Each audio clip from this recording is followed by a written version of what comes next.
Welcome. We are looking today, this time, at 2 Corinthians 6.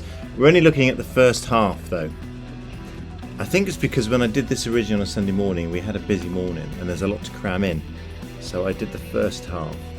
And then there's going to be a long gap between I get to the second half, so I might age significantly before we get to part 2. But that's the magic of television.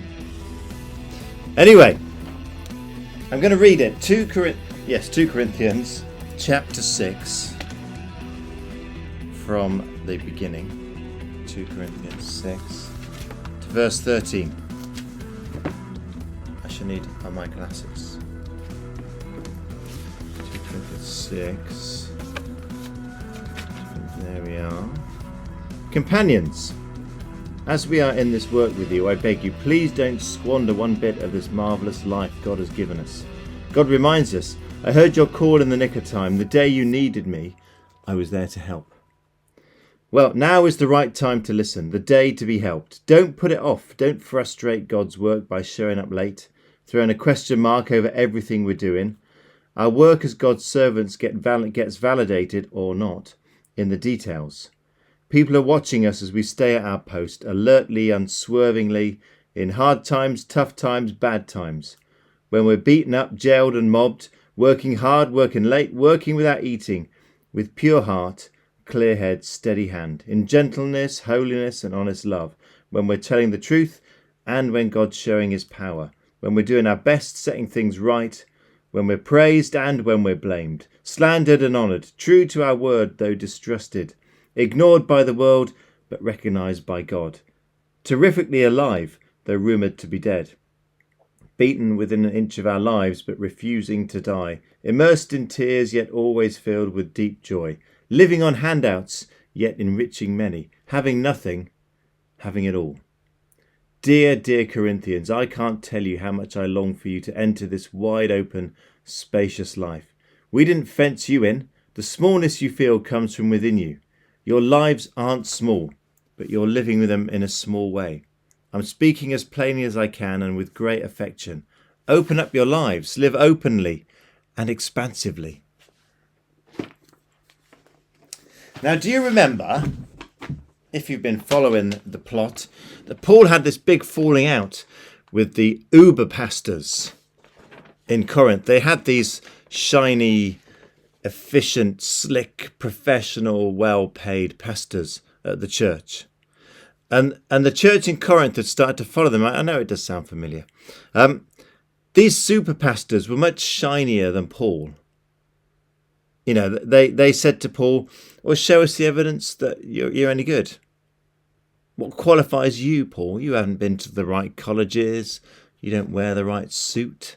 You haven't got the right face for this. You don't come across in the right way. And yet it was Paul who set the church up in the first place. They knew him, but they treated him like they didn't. And Paul says, well, just look and make your own decision. You've seen what we've been through, that long list of we're in this, but it's like that. We've done this and we've done that. That long list is kind of Paul's testimony. This is what we've been through. You can tell by looking at my life, says Paul, whether I'm a follower of Jesus. And you know what? That is actually the measure. Now, I'm not saying, because we can't, that we should be living faultless lives. Because we can't and we won't. We'll always make mistakes. But, and here's the thing, I think is generally true. People don't judge us by our mistakes. What they judge us by is what we do with those mistakes.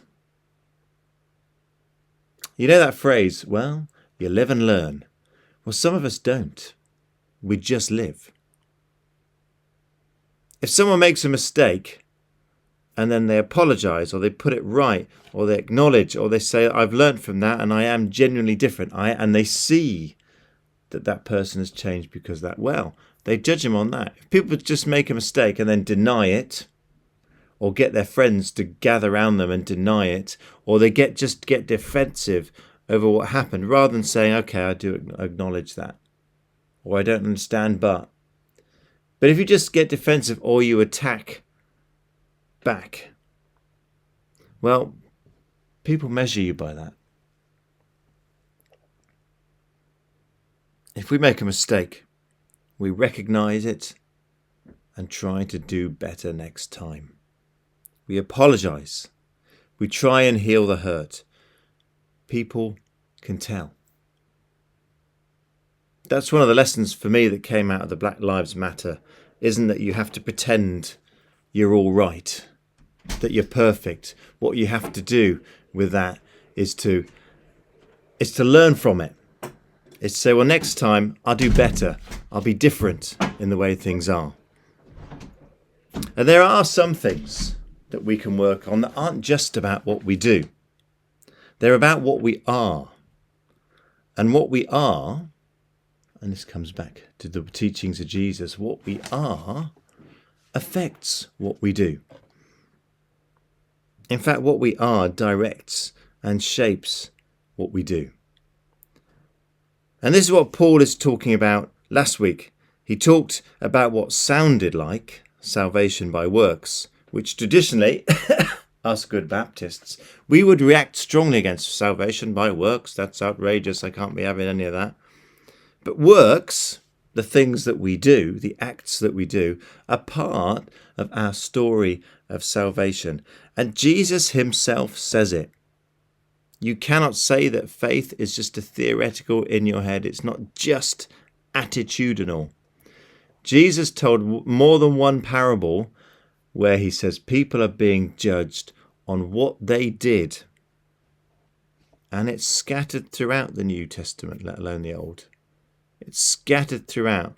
What we do is a measure. Get it? Right at the end as well in Revelation, it pops up. What we do reflects what we are. And that means what we do with the mistakes that we make too. So get to work. You, me, us. As a faith community, as a church community, work on your love. Work on your grace.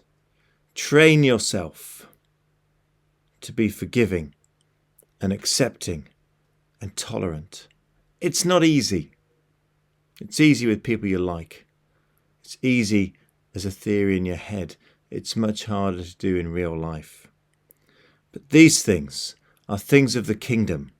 These things, these are the ways of Christ. So consider your actions and your responses. What do you do when someone makes you angry? I know what I do. I get a bit bitter, get a bit sulky, get a bit resentful, get a bit defensive. I see it.